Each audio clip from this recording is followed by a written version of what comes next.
Queridas amigas y amigos de Bibliotecas Públicas de Chile, es para el Sistema Nacional de Bibliotecas Públicas un verdadero orgullo, un placer y todo un desafío dar inicio a esta segunda versión del Diplomado de Gestión de Bibliotecas Públicas.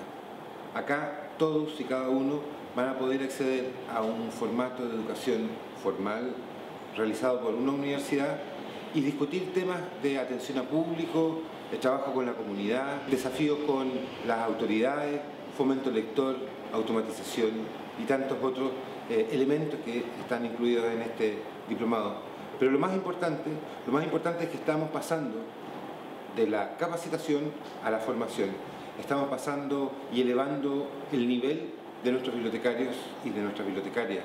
Estamos dando mejores oportunidades para que todos quienes trabajan en el Sistema Nacional de Bibliotecas Públicas puedan tener un diploma y puedan demostrar frente a sus autoridades, su familia y sobre todo frente a ustedes mismos. Así que les quiero mandar un gran abrazo a todos mis amigos y mis amigas bibliotecarias de todo Chile y decirles que mucha fuerza, nosotros vamos a estar con ustedes y muchas felicidades.